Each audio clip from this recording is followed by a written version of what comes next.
بسم اللہ الرحمن الرحیم 12 اکتوبر 1999 کو میاں نواز شریف کی حکومت کا تختہ جنرل پرویز مشرف کی طرف سے الٹا گیا۔ اس سے 2 روز قبل جاتی امرا میں پر اسرار قسم کی سرگرمی وقوع پذیر ہوئی۔ میاں نواز شریف اپنی جاتی امرا کی رہائش گاہ پر موجود تھے۔ ان کی طرف سے اپنے ملٹری سیکرٹری جاوید اقبال کو بلایا گیا۔ قریب آنے پر انہیں کہا کہ وہ اپنا سیل فون آف کر دیں۔ اسی دوران وزیر اعظم میاں محمد نواز شریف نے بھی اپنا موبائل بند کر دیا۔ دونوں فون انہوں نے اپنے ملازم کے حوالے کیے جو انہیں لے کر چلا گیا۔ اب لان میں میاں محمد نواز شریف اور ان کے سیکرٹری ہی موجود تھے۔ وزیر اعظم نے ان سے کہا، میں نے جنرل مشرف کو چیف آف آرمی اسٹاف کے عہدے سے ہٹانے کا فیصلہ کر لیا ہے۔ جاوید اقبال یہ سن کر سناٹے میں آ گئے۔ انہوں نے کہا، سر یہ خطرناک ہوگا۔ آپ جانتے ہیں جنرل ضیاء الحق وزیر اعظم ذوالفقار علی بھٹو کو پھانسی کے پھندے تک لے گئے تھے۔ وزیر اعظم نے ملٹری سیکرٹری سے کہا، آخر قانونی اور آئینی طور پر میرے اس آرڈر اور اس فیصلے میں کیا غلط ہے؟ بریگیڈیئر جاوید اقبال نے وضاحت سے بتایا کہ جنرل مشرف اور ان کے وہ ساتھی جرنیل جنہوں نے کارگل کا آپریشن کیا ہے کسی صورت یہ نہیں چاہیں گے کہ انہیں ریٹائر کر کے ان کا کورٹ مارشل کیا جائے، لہٰذا وہ اپنے بچاؤ کے لیے آخری حد تک جائیں گے، خواہ انہیں آپ ہی کو ہٹانا پڑے۔ بریگیڈیئر نے وزیر اعظم پر واضح کیا کہ راولپنڈی کے کور کمانڈر جنرل محمود جو کارگل آپریشن کے مرکزی کردار تھے اور جن کے انڈر وہ 111 بریگیڈ ہوتی ہے جو مارشل لاء کی صورت میں وزیر اعظم house, P T V, radio Pakistan پر کنٹرول حاصل کرتی ہے، اپنے باس جنرل پرویز مشرف کی برطرفی ٹھنڈے پیٹوں برداشت نہیں کریں گے، لازماً ہٹ بیک کریں گے۔ بہرحال جاتی امرا کے لان میں ہونے والی یہ آدھے گھنٹے کی ملاقات اس بات پر ختم ہوئی کہ نواز شریف جنرل مشرف کو ریٹائر تو بہرحال کریں گے، لیکن ان کے ملٹری سیکرٹری اس خبر کو ہر صورت راز رکھیں گے اور ہر 2 صورتوں میں وزیر اعظم کے وفادار رہیں گے۔ یہ میٹنگ ختم ہوئی تو موبائل دوبارہ آن ہوئے۔ وزیر اعظم کو ملنے کے لیے ایک سینئر صحافی جاتی امرا میں موجود تھے۔ یہ صحافی تھے جناب نذیر ناجی۔ انہیں نواز شریف کے بیٹے کے ساتھ مل کر جنرل مشرف کی برطرفی کے بعد ٹی وی پر کی جانے والی تقریر لکھنا تھی۔ یہ راز کہ جنرل مشرف کو برطرف کرنے کارگل پر انکوائری کمیشن بنانے کا فیصلہ ہو چکا ہے، صرف 5 لوگوں کے علم میں تھا: وزیر اعظم نواز شریف، ان کے ملٹری سیکرٹری جاوید اقبال، صحافی نذیر ناجی اور میاں نواز شریف کے بیٹے حسین نواز۔ 11 اکتوبر 1999 نواز شریف دبئی روانہ ہوئے، جہاں انہیں یو اے ای کے صدر شیخ زید بن سلطان آل نہیان سے بہت اہم ملاقات کرنی تھی۔ اس ملاقات کے 2 بنیادی ایجنڈے تھے۔ ایک مسئلہ یہ تھا کہ دبئی سرکار کے پاکستانی بینکوں میں 45 کروڑ ڈالر جمع تھے۔ شیخ زید انہیں دبئی منتقل کرنا چاہتے تھے۔ پاکستان کے معاشی حالات بہت اچھے نہیں تھے، اس لیے پاکستان چاہتا تھا کہ دبئی یہ رقم پاکستانی بینکوں میں ہی رہنے دے یا فوری طور پر نہ نکلوائے۔ دوسرا مسئلہ طالبان کا تھا۔ پاکستان چاہتا تھا کہ دبئی افغان طالبان پر اپنا اثر و رسوخ استعمال کرے اور افغانستان میں جو ایسے ٹریننگ کیمپس موجود ہیں جو پاکستان میں دہشت گردی پھیلانے کا سبب بن رہے ہیں، انہیں بند کروائے۔ یہ چونکہ افغانستان کا معاملہ تھا جس کے لیے وزیر اعظم کو افغانستان کے بارے میں انٹیلیجنس بریفنگ چاہیے تھی، اس لیے انہوں نے جنرل ضیاء الدین بٹ کو بھی ساتھ لے لیا جو D G I S I تھے، جنہوں نے دبئی کے راستے میں جہاز کے اندر وزیر اعظم کو افغانستان اور کشمیر کے امور پر بریفنگ دی۔ کہتے ہیں اسی دورے کے دوران نواز شریف نے ضیاء الدین بٹ کو اشارتاً بتا دیا کہ وہ انہیں نیا آرمی چیف بنانے کی پلاننگ کر رہے ہیں۔ اسی سفر میں وزیر اعظم کے ساتھ ایک بار پھر نذیر ناجی اور ان کے بیٹے حسین نواز موجود تھے، جو خاموشی سے ایک طرف بیٹھے جنرل مشرف کی برطرفی اور کارگل پر انکوائری کی تقریر تیار کر رہے تھے۔ وزیر اعظم کا یہ دورہ آدھا کامیاب رہا کہ شیخ زید نے پاکستانی بینکوں میں پڑے 45 کروڑ ڈالر دبئی منتقل نہ کرنے کی درخواست قبول کر لی، لیکن طالبان پر وہ اپنا کتنا اثر و رسوخ استعمال کر پاتے، یہ بھول بھلیوں میں الجھی ہوئی وہ کہانی ہے جس کا بلیک اینڈ وائٹ میں کوئی جواب فی الحال ممکن نہیں۔ اب سورج طلوع ہوا 12 اکتوبر 1999 کا۔ وزیر اعظم نواز شریف رات کو جنرل مشرف کی برطرفی پر تقریر کافی حد تک تیار کروا چکے تھے اور اب پنجاب کے شہر شجاع آباد جا رہے تھے، جہاں انہوں نے کسانوں سے خطاب کرنا تھا اور کپاس کی قیمت پر سبسڈی کا اعلان بھی۔ لیکن اس جلسے میں ایک خاص بات تھی، ایک بہت غیر معمولی بات جو جلسے میں نہیں ہوتی۔ کچھ تھا جس کا وزیر اعظم کو شدت سے انتظار تھا، اتنی شدت سے انتظار کہ انہوں نے جلسہ گاہ کے اندر اپنے ہاتھ کے پاس ایک ٹیلی فون سیٹ لگوایا جو وزیر اعظم ہاؤس سے ہاٹ لائن پر کانٹیکٹ میں تھا۔ لگتا تھا انہیں کسی کے فون کا بے صبری سے انتظار ہے، اور پھر گھنٹی بجی۔ وزیر اعظم نے دوسری طرف سے کی جانے والی گفتگو 1.5 منٹ سنی اور فون رکھ دیا، لیکن اس 1.5 منٹ نے ان کے چہرے پر جو پریشانی بکھیری وہ سب نے محسوس کی۔ اب اسٹیج پر وزیر اعظم سے پہلے کچھ دوسرے رہنما نے خطاب کرنا تھا، لیکن وزیر اعظم نے پیغام پہنچایا کہ انہیں اسٹیج پر بلایا جائے۔ نواز شریف نے کسانوں سے مختصر تقریر کی، پھر وہ پریشانی کے عالم میں جلدی اسٹیج سے اتر کر گاڑی کی طرف بڑھے اور ملتان ایئرپورٹ جا پہنچے۔ لیکن وزیر اعظم کو اسلام آباد ایئرپورٹ پہنچنے سے پہلے ایک شخص ایئرپورٹ پر چاہیے تھا، اور یہ شخص تھا ان کا سیکرٹری دفاع افتخار علی خان۔ لیکن مسئلہ یہ تھا کہ جنرل افتخار بہت بیمار تھے، ان کی اینڈوسکوپی ہوئی تھی اور ڈاکٹر نے انہیں مکمل آرام کا مشورہ دیا تھا۔ اس آرام کے لیے انہیں گہری نیند کی گولیاں دی گئی تھیں اور وہ انہی گولیوں کے زیر اثر سو رہے تھے۔ وزیر اعظم کے حکم پر افتخار علی خان کے گھر پر فون کالز کا تانتا بند گیا۔ ان کی بیگم فون اٹھاتی لیکن اپنے شوہر کو اٹھانے سے انکار کر دیتی۔ کئی کوششوں کے بعد فون پر کسی نے مسز جنرل افتخار علی خان کو قائل کر لیا اور انہیں جگا کر ایئرپورٹ پر بھیجا جائے، چاہے کچھ بھی ہو جائے۔ افتخار علی خان نیم جان نیم غنودگی کی حالت میں ایئرپورٹ پہنچے۔ یہاں سے میاں نواز شریف نے ان کو اپنی گاڑی میں بٹھایا اور انہیں کہا آپ کو ایک چھوٹا سا کام کرنا ہے، اور وہ یہ کہ ایک نوٹیفیکیشن جاری کرنا ہے کہ جنرل مشرف ریٹائر کر دیے گئے ہیں اور جنرل ضیاء الدین نئے آرمی چیف تعینات کیے گئے ہیں۔ افتخار علی خان بھی ملٹری سیکرٹری ہی کی طرح دنگ رہ گئے۔ وہ سب لیفٹیننٹ جنرل تھے، فون کے معاملات اور فوج کے معاملات اور موجودہ حالات سے بہت اچھی طرح باخبر تھے۔ انہوں نے کہا سر یہ بہت بڑا فیصلہ ہے، کہ آپ نے کیبنٹ سے اس بارے میں مشاورت کی ہے؟ وزیر اعظم نے جواب دیا کیبنٹ کا اس سے کوئی تعلق نہیں، انہیں بتا دیا جائے گا۔ یہ اتنا بڑا فیصلہ تھا کہ سیکرٹری دفاع جلدی ہار ماننے کو تیار نہیں تھے۔ انہوں نے پھر اصرار کیا، کہا کہ یہ اہم معاملہ ہے، کم از کم آپ اپنے قریب ترین مشیروں چودھری نثار علی خان، شہباز شریف سے تو مشورہ کر لیں۔ وزیر اعظم نے جواب میں کہا جنرل صاحب مشورے کا وقت گزر چکا۔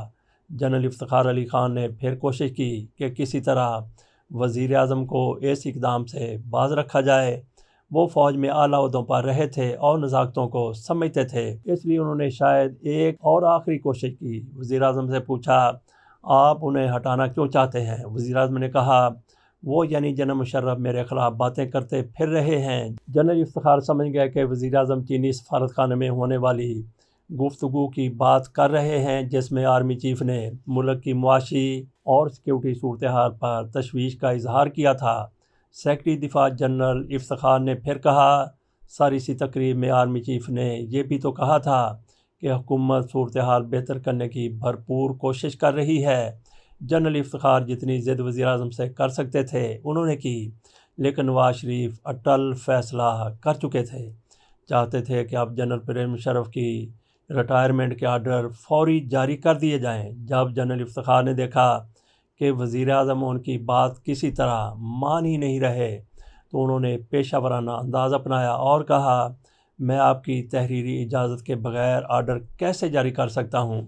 نواز شریف نے ان سے پوچھا کہ آپ جنرل مشرف سے ڈرتے ہیں یا آپ ان کے ساتھ ہیں؟ وزیر اعظم نے جنرل افتخار کو اس فیصلے پر عمل درآمد سے پہلے یہ بات کسی اور کو بتانے سے سختی سے منع کر دیا۔ وہ ایسا اس لیے کہہ رہے تھے کہ انہوں نے صرف جنرل مشرف کو ہٹانے کا ہی فیصلہ نہیں کیا تھا، بلکہ وہ ایک اور بھی بڑا اور اہم فیصلہ کر چکے تھے، جس کے لیے وزیر اعظم مسلسل اپنے پرنسپل سیکرٹری سعید مہدی اور chief security officer P M house Pervez Rathore کو لے کر اپنے دفتر کے ساتھ والے کمرے میں آ گئے۔ انہوں نے کمرے کا دروازہ اندر سے بند کیا اور سب سے کہا، آپ سب کو قرآن پر حلف دینا ہوگا کہ اس کمرے میں جو بات ہوگی وہ اسی کمرے تک رہے گی جب تک کہ ٹی وی پر اناؤنسمنٹ نہ ہو جائے، یہاں تک کہ تم سب اپنی بیویوں سے بھی بات نہیں کرو گے۔ اس کمرے میں سعید مہدی وہ شخص تھے جنہیں پوری بات کا نہیں پتہ تھا۔ ان کے لیے وزیر اعظم نے دوبارہ وضاحت کی کہ ہم نے آرمی چیف جنرل مشرف کو ہٹانے اور جنرل ضیاء الدین بٹ کو آرمی چیف بنانے کا فیصلہ کر لیا ہے۔ سعید مہدی کے لیے یہ ایک بم شیل تھا۔ انہوں نے پوچھا، کب؟ جواب ملا، ابھی اور اسی وقت۔ جس وقت یہ بات ہو رہی تھی، چودھری نثار علی خان اور شہباز شریف بھی وزیر اعظم ہاؤس میں موجود تھے۔ سعید مہدی نے وزیر اعظم سے وہی کہا جو اس سے پہلے جنرل افتخار کہہ چکے تھے، سر چودھری نثار اور شہباز شریف یہی موجود ہیں، اگر آپ ان سے مشورہ کر لیں تو اچھا ہوگا۔ وزیر اعظم نے بھی وہی پہلے والا جواب دیا، مشورے کا وقت نہیں رہا۔ پھر وزیر اعظم نے آرڈر ٹائپ کروایا اور اپروول کے لیے خود صدر رفیق تارڑ کے پاس چلے گئے۔ صدر تارڑ نے اس آرڈر پر سین لکھا اور دستخط کر دیے۔ یہ دستخط شدہ کاپی اب وزیر اعظم کے ہاتھ میں تھی، اور دوسری چیز جسے انہوں نے ٹی وی پر اناؤنس کرنا تھا، یعنی تقریر، وزیر اعظم نے سیکرٹری ڈیفنس کو بلا لیا۔ ان سے کہا، کیا آرمی چیف کی تبدیلی کا فارمل نوٹیفیکیشن جاری کر دیا جائے کہ جنرل مشرف ریٹائر ہو چکے ہیں اور کارگل پر انکوائری شروع ہو گئی ہے، اور lieutenant general Zia Uddin but کو ترقی دے کر 4 اسٹار جنرل اور آرمی چیف بنا دیا گیا ہے۔ اب باری تھی جنرل ضیاء الدین بٹ کو پاک فوج کا باقاعدہ چارج دینے کے لیے وزیر اعظم ہاؤس بلانے کی۔ Military secretary brigadier Javed Iqbal نے جنرل ضیاء الدین بٹ کو فون کیا اور وزیر اعظم کا پیغام پہنچایا کہ وہ آپ کو یاد کر رہے ہیں۔ اس سے چند دن پہلے پنجاب میں دہشت گردی کے 3 بڑے واقعات ہوئے تھے، جس کے لیے جنرل ضیاء الدین کی اسی دن شہباز شریف سے وزیر اعظم ہاؤس میں میٹنگ طے تھی۔ اس میٹنگ کے لیے وہ پہلے سے وزیر اعظم ہاؤس کے لیے تیار ہو رہے تھے، لیکن نواز شریف کا پیغام ملتے ہی وہ 6 بجے سے پہلے وزیر اعظم ہاؤس پہنچ گئے۔ ان کے ساتھ لمبے چوڑے قد کے کوئی 80-90 ایس ایچ جی کمانڈوز تھے، جن کے ہاتھ میں اوزی مشین گن تھیں۔ یہ کمانڈوز تھے جنہیں افغانستان میں اسامہ بن لادن کو پکڑنے کے لیے ٹریننگ دی گئی تھی۔ وزیر اعظم نے اپنے military secretary brigadier Javed Iqbal سے بیجز لگانے کی تقریب کا کہا۔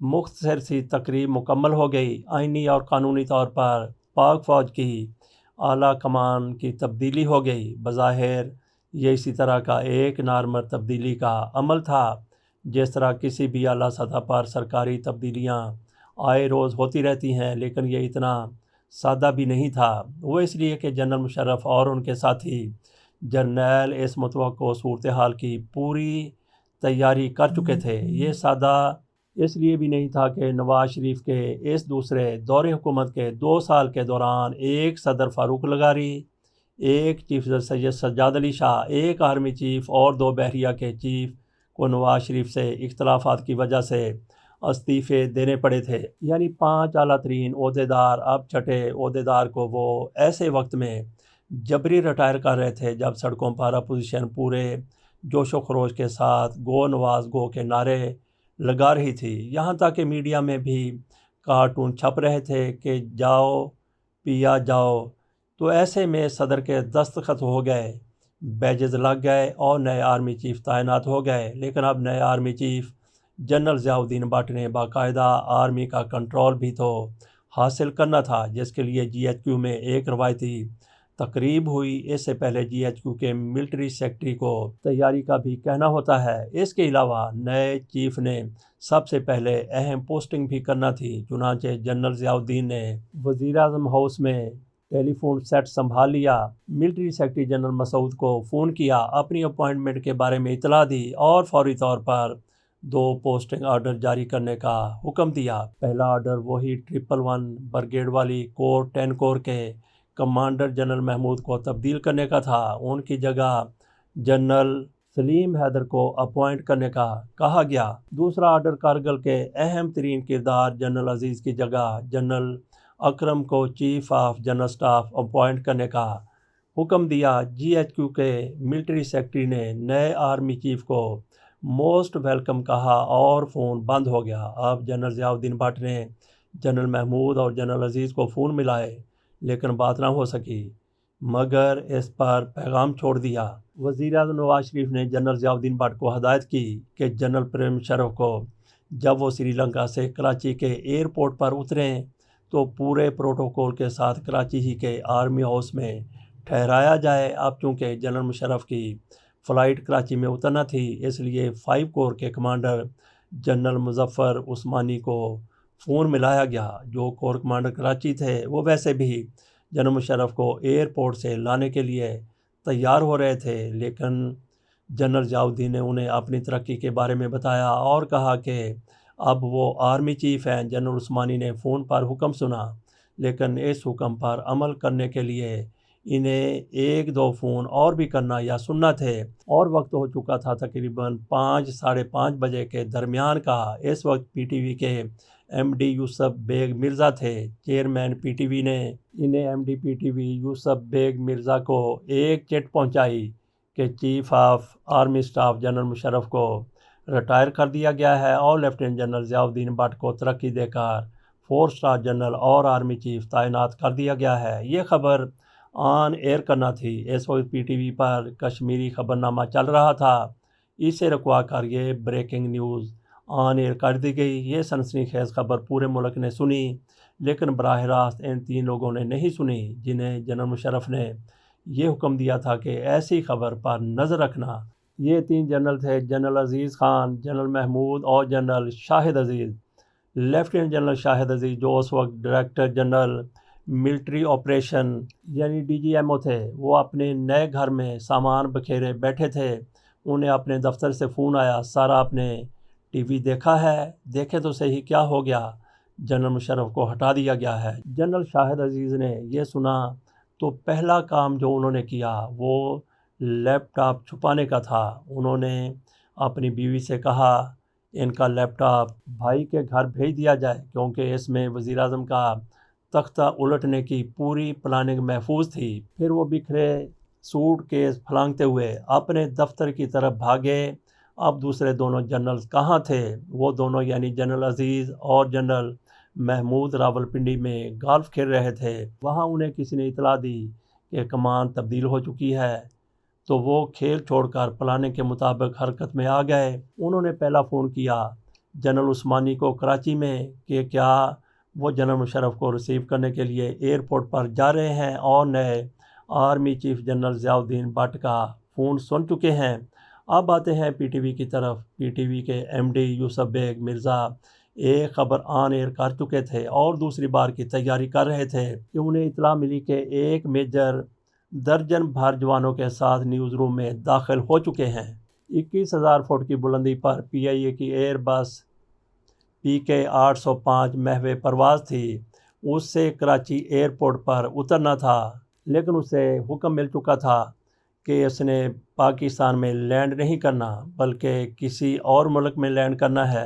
اس جہاز میں army chief general Pervez Musharraf سمیت 198 مسافر سوار تھے، جن میں بچے بھی شامل تھے، اور کیپٹن ثروت حسین اس جہاز کو اڑا رہے تھے۔ PTV میں ایک بار جنرل مشرف کی برطرفی کی خبر چل چکی تھی، دوسری بار چلنے والی تھی کہ MD PTV یوسف بیگ مرزا نے دیکھا کہ ایک میجر درجن بھر فوجی جوانوں کے ساتھ نیوز روم میں داخل ہو چکے ہیں اور جنرل مشرف کی برطرفی کی خبر رکوانے کے آرڈر دے رہے ہیں۔ انہوں نے جلدی میں PM ہاؤس سے رابطہ کیا تو فون وزیر اعظم کے پرسنل سیکرٹری سعید مہدی نے اٹھایا اور MD سے کہا کہ آپ کو حکومت کی طرف سے جیسا آرڈر ملا ہے وہی کیجئے، یعنی خبر چلاتے رہیے۔ نواز شریف کے بیٹے حسین نواز بھی وہاں موجود تھے۔ انہوں نے حکام کو اطمینان دلایا کہ یہ ایک کرنل لیول کی بغاوت ہے، جبکہ ہمارے پاس وزیر اعظم ہاؤس میں نئے army chief general Zia Uddin but بیٹھے ہیں،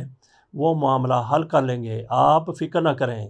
لیکن PTV سے بار بار پریشانی بھرے فون آنا بند نہیں ہو رہے تھے۔ پی ٹی وی میں ڈائریکٹر نیوز اور ایم ڈی کو سمجھ نہیں آ رہی تھی کہ وہ کس کا حکم مانے۔ ایم ڈی پی ٹی وی نے ایک بار پھر وزیر اعظم ہاؤس فون کیا اور انہیں اپنی مشکل سمجھانے کی کوشش کی۔ اس بار وزیر اعظم کے بیٹے حسین نواز نے فون اٹھایا اور کہا کہ آپ ویسا ہی کریں جیسا وزیر اعظم ہاؤس سے کہا جا رہا ہے، اگر ایسے میں آپ کی جان چلی گئی تو آپ شہید ہوں گے۔ ایم ڈی پی ٹی وی نے دوبارہ کہنے کی کوشش کی کہ آپ معاملے کو سیریس لیں، لیکن شاید ابھی وزیر اعظم ہاؤس والے اس کو پوری طرح سے سمجھ نہیں پا رہے تھے۔ ایسے میں وزیر اعظم نے اپنے military secretary brigadier Javed Iqbal سے معاملہ حل کرنے کو کہا۔ بریگیڈیئر جاوید اقبال نے اپنا پسٹل نکالا اور پی ٹی وی پہنچ گئے۔ وہاں موجود میجر 10 کور کے 111 بریگیڈیئر سے بھیجے گئے تھے۔ بریگیڈیئر جاوید نے انہیں ہتھیار گرانے کا حکم دیا۔ میجر نے جواب دیا، سر میں 111 بریگیڈ کی کمانڈ میں ہوں، آپ کی کمانڈ میں نہیں ہوں، اور میں وہی کر رہا ہوں جس کا مجھے آرڈر دیا گیا ہے۔ بریگیڈیئر جاوید اقبال نے اپنا پسٹل میجر پر تان لیا۔ دوسرے لمحے سارے کمانڈوز نے بریگیڈیئر پر اسلحہ تان لیا۔ پی ٹی وی کے نیوز روم میں مکمل سکوت طاری تھا، پن ڈراپ سائلنٹ اور خوف تھا، لیکن ایسے میں 111 بریگیڈ کے میجر نے مزاحمت سے بچنے کا فیصلہ کیا۔ انہوں نے اپنے ساتھی جوانوں کو ہتھیار پھینکنے کا اشارہ کیا۔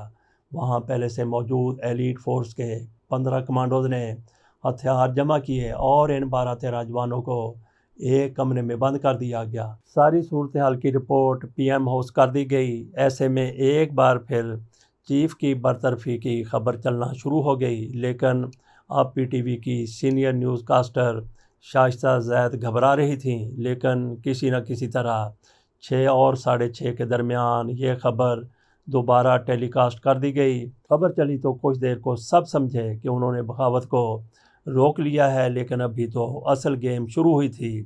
6:40 پر M D P T V Mister Baig کو ایک بار پھر خبر دی گئی کہ سر، پی ٹی وی کے باہر فوج کے 2 ٹرک آ گئے ہیں اور ٹرانسمیشن روکنے کا حکم دیا جا رہا ہے۔ اب مسٹر بیگ کے لیے یہ سمجھنا مشکل نہیں رہا تھا کہ کس کا حکم ماننا ہے، اس لیے انہوں نے وزیر اعظم ہاؤس فون کرنے کی زحمت نہیں کی۔ اس کے بعد پی ٹی وی پر بریکنگ نیوز، 7 بجے چلنے والی انگلش فکشن سیریز، 8 بجے کا قسط وار ڈرامہ اور 9 بجے کے خبر نامے کی بجائے صرف ملی نغمے چل رہے تھے، اور یہ پی ٹی وی کی تاریخ میں پہلی بار ہو رہا تھا کہ 9 بجے شیڈولڈ خبر نامہ سکپ کر دیا گیا۔ اب پورے ملک میں بے چینی پھیل چکی تھی کہ یہ ہو کیا رہا ہے۔ لوگ ایک دوسرے سے پوچھ رہے تھے کہ ملک میں چل کیا رہا ہے، کس کی حکومت ہے، اور پی ٹی وی پر اچانک نغمے کیوں شروع ہو گئے ہیں؟ کیا انڈیا نے حملہ کر دیا ہے یا حکومت کا تختہ الٹ گیا ہے؟ ریڈیو پاکستان پر بھی کچھ پتہ نہیں چل رہا تھا۔ ایسے میں لوگوں نے ریڈیو پر بی بی سی ٹیون کرنا شروع کر دیا۔ اس وقت تک وزیر اعظم ہاؤس میں بیٹھی نواز شریف کی ٹیم سمجھ چکی تھی کہ جنرل مشرف گروپ حرکت میں آ چکا ہے، اس لیے ضروری ہے کہ جنرل مشرف کو اپنی کور ٹیم کے پاس پہنچنے سے روکا جائے تاکہ فوجی بغاوت سے بچا جا سکے۔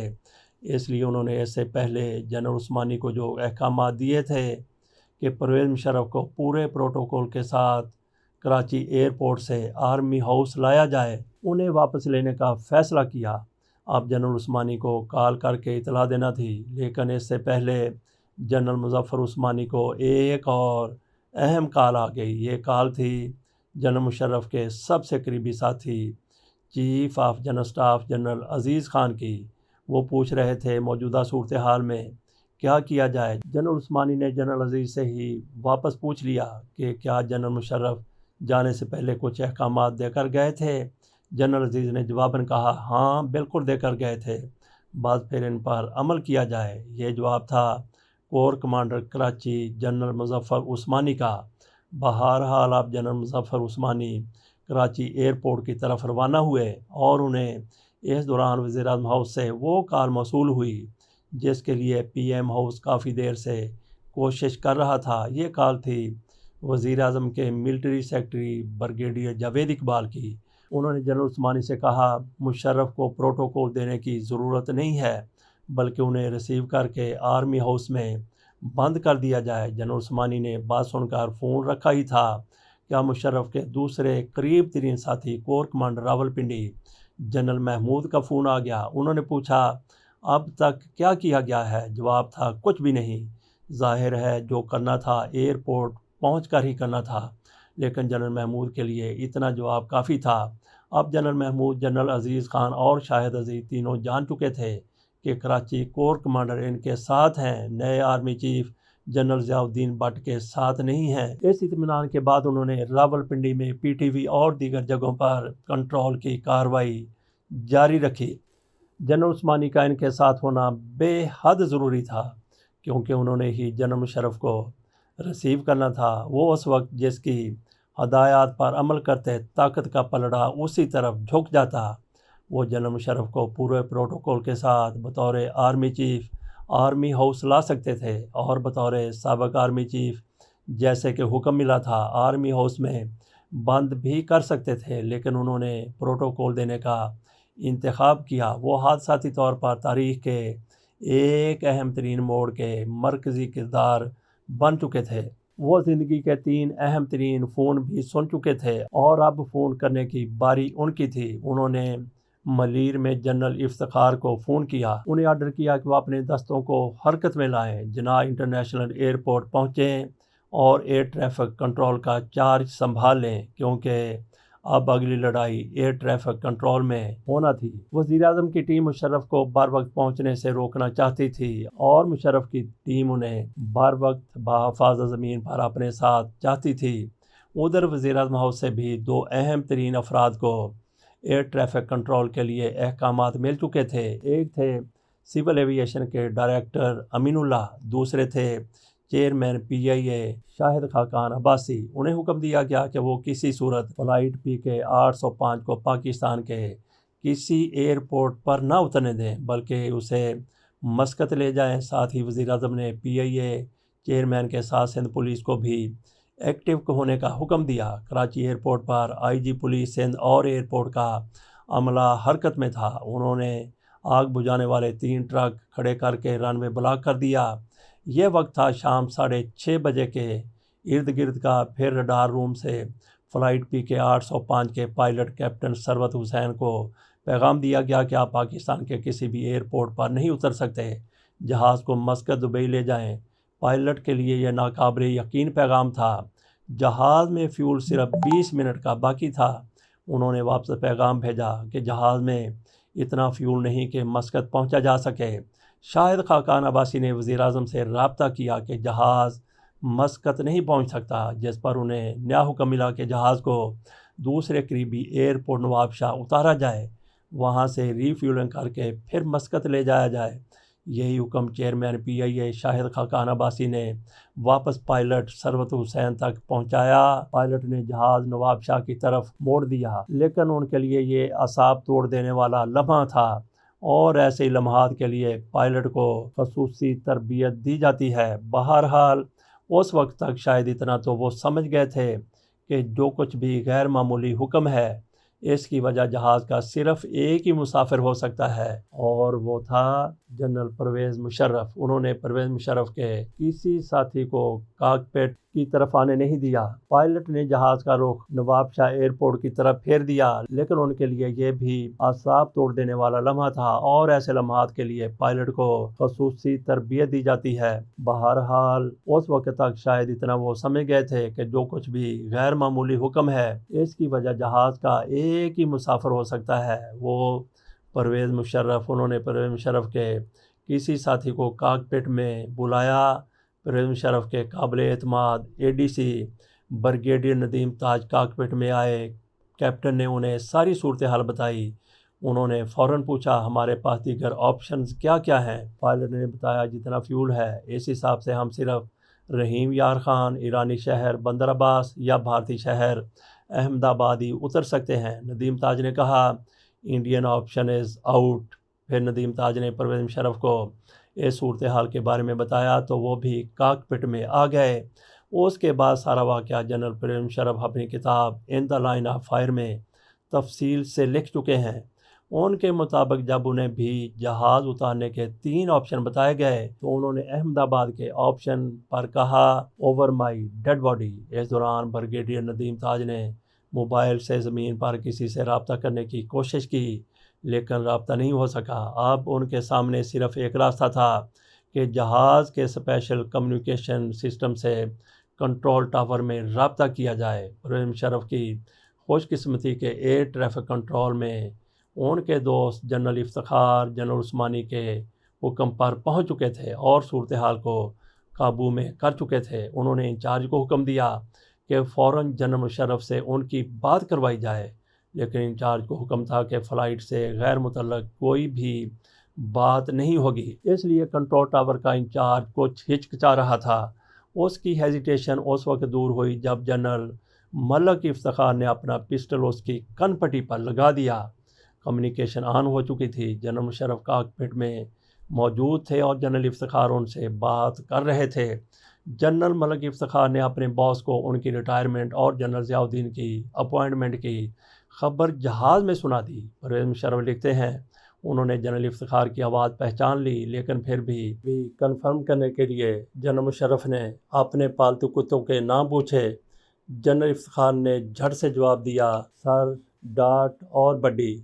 یہ نام سن کر پرویز مشرف نے سکون کا سانس لیا اور پوچھا جنرل عثمانی کہاں ہیں؟ جواب دیا گیا وہ ایئرپورٹ پر ہی موجود ہیں، سب کچھ کنٹرول میں ہے، آپ اطمینان سے کراچی ایئرپورٹ پر لینڈ کیجئے۔ جنرل مشرف نے رابطہ ختم کرنے سے پہلے آرڈر دیا کہ دیکھنا کوئی شخص ملک سے بھاگنے نہ پائے۔ پائلٹ کیپٹن ثروت کو جنرل مشرف نے کراچی ایئرپورٹ پر اترنے کا حکم دیا۔ کیپٹن نے نواب شاہ جاتے جہاز کو واپس کراچی کی طرف موڑ دیا۔ ایئرپورٹ کے رن وے سے تینوں ٹرکوں کو ہٹایا جا چکا تھا۔ جہاز بحفاظت جناح انٹرنیشنل ایئرپورٹ پر اتر گیا۔ یہ وقت تھا رات کے 7:47 اور جہاز میں صرف 420 سیکنڈ کا فیول باقی تھا۔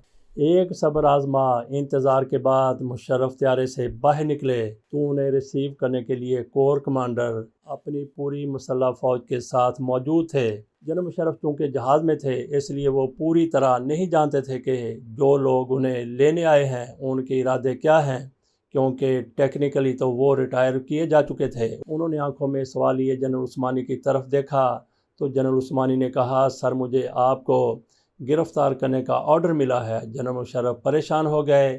اتنے میں ان کی نظر بے اختیار اس گاڑی پر پڑی جو انہیں لے جانے کے لیے کھڑی تھی۔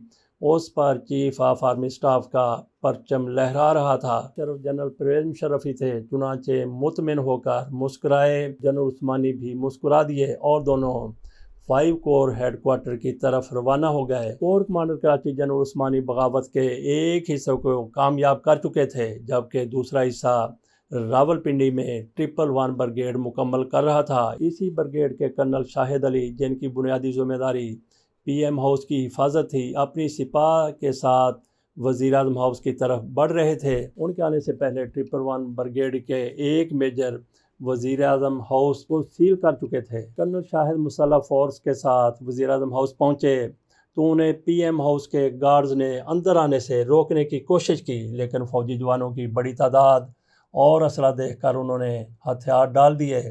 کرنل شاہد کے حکم پر انہیں عارضی طور پر حراست میں لے کر ایک طرف بٹھا دیا گیا۔ اس کے بعد کرنل شاہد وزیر اعظم ہاؤس میں داخل ہوئے جہاں برآمدے میں نئے army chief general Zia Uddin but, نئے چیف آف سٹاف جنرل اکرم موجود تھے۔ پی ایم ہاؤس کے دیگر گارڈز اور ایلیٹ فورس کے کمانڈوز بھی وہیں پہ تھے۔ جنرل اکرم نے جنرل شاہد کو اندر آتے دیکھا تو کہا کیا تم نہیں جانتے کہ وزیر اعظم ہاؤس کی ایک عزت ہے، ایک تقدس ہے، بند کرو یہ سب کچھ۔ کرنل نے جواب دیا سر مجھے اپنے کمانڈر کی طرف سے آرڈرز ہیں، آپ ان سے بات کر لیں۔ کرنل شاہد کے کمانڈر تھے 111 بریگیڈ کے بریگیڈیئر صلاح الدین ستی اور بریگیڈیئر ستی کے کمانڈر تھے جنرل محمود۔ کرنل شاہد نے بریگیڈیئر ستی سے کال ملا کر جنرل اکرم کو فون تھما دیا۔ جنرل اکرم نے بریگیڈیئر ستی سے کہا کہ میں chief of general staff general Akram بول رہا ہوں، کل army chief guard of honour لیں گے لیکن وہ پریڈ ریویو نہیں کریں گے؟ بریگیڈیئر ستی نے سنا اور کہا یس سر۔ پھر انہوں نے جنرل اکرم کا پیغام اپنے کمانڈر جنرل محمود کو دیا تو جنرل محمود کا جواب تھا اسے کہو بھول جائے۔ جنرل اکرم تک یہ شاید جملہ نہیں پہنچا تھا، لیکن اس دوران جنرل ضیاء الدین مسلسل فون پر مصروف تھے۔ وہ مختلف آفیسرز کو آرڈرز دے رہے تھے اور بقول جنرل مشرف مبارکبادیں بھی وصول کر رہے تھے۔ اتنے میں پی ایم ہاؤس میں 111 بریگیڈ سے 25 فوجی جوانوں کی مزید کمک پہنچ چکی تھی۔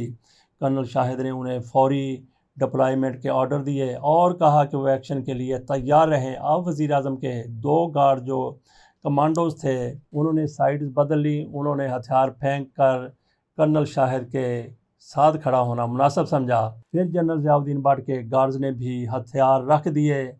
یہ سب ہوتے دیکھ کر کرنل شاہد نے جنرل ضیاء الدین سے فون چھین لیا۔ کرنل شاہد علی نے جنرل ضیاء الدین اور جنرل اکرم کو آرڈر دیا کہ وہ برآمدے سے اندر پی ایم ہاؤس چلے جائیں، کیونکہ ان کے کمانڈر کے حکم پر سب کو حراست میں لے لیا گیا تھا۔ جنرل ضیاء الدین اور جنرل اکرم وزیر اعظم ہاؤس کے پرائیویٹ روم میں آئے تو یہاں بھی ٹینشن بہت بڑھ چکی تھی۔ کمرے میں ان دونوں کے علاوہ وزیر اعظم کے military secretary brigadier Javed Iqbal بھی تھے، جبکہ وزیر اعظم کے پاس ان کے بھائی شہباز شریف، حسین نواز اور سیف الرحمان موجود تھے۔ چودھری نثار علی خان ماحول دیکھتے ہوئے پہلے ہی پی ایم ہاؤس سے نکل چکے تھے۔ کچھ دیر بعد کمرے کا دروازہ پھر کھلا اور general Mahmood, vice chief of general staff general Orakzai 24-25 جوانوں کے ساتھ اندر داخل ہو گئے۔ شہباز شریف انہیں دیکھتے ہی بولے یہ وزیر اعظم کا پرائیویٹ روم ہے، یہاں یہ سب نہیں آ سکتے۔ جنرل محمود نے جوانوں کو باہر جانے کا اشارہ کیا اور وزیر اعظم کی طرف دیکھ کر کہا سر یہ آپ نے کیا کر دیا؟ وزیر اعظم نے کہا میں نے جو کیا وہ آئین اور قانون کے مطابق میرا حق تھا۔ جنرل محمود کا جواب تھا آئین اور قانون کیا ہے یہ اب ہم دیکھیں گے، لیکن میں ہمیشہ چاہتا تھا کہ مجھے یہ دن دیکھنا نہ پڑے۔ رات کے 8 بج چکے تھے اور فوجی بغاوت کامیاب ہو چکی تھی۔ جنرل محمود اور جنرل اورکزئی نے وزیر اعظم اور وزیر اعلیٰ پنجاب کو باہر کھڑی مرسیڈیز میں بٹھایا اور ان کو 10 کور لے جایا گیا۔ نواز شریف کو ایک کمرے میں بند کر دیا گیا۔ رات گئے پھر جنرل محمود اور جنرل اورکزئی ان کے پاس آئے اور کہا کہ آپ اسمبلیاں توڑنے کی سمری پر دستخط کر دیں۔ نواز شریف کہتے ہیں ان کا جواب تھا اوور مائی ڈیڈ باڈی۔ اس پر انہیں دھمکی دی گئی کہ اب آپ سے بدلہ لیا جائے گا۔ اس وقت وہاں اور کوئی موجود نہیں تھا، اس لیے اس آپسی گفتگو کی تصدیق یا تردید نہیں ہو سکتی۔ فوجی بغاوت کامیاب ہو چکی تھی، لیکن ایک ڈنر ابھی باقی تھا۔ صدر پاکستان رفیق تارڑ، وہی نواز شریف نے فاروق لغاری کو ہٹا کر صدر بنایا تھا، گورنر سندھ ممنون حسین کے ساتھ پہلے سے ڈنر طے کر چکے تھے۔ ٹھیک 12 اکتوبر رات ممنون حسین نے صدر رفیق تارڑ کو فون کیا اور پوچھا کہ آرمی ٹیک اوور کر چکی ہے، کیا آپ کو ڈنر پارٹی ہوگی؟ جواب تھا پارٹی ہوگی اور پارٹی ہوئی۔ اس کے ساتھ اجازت دیجیے، اللہ حافظ۔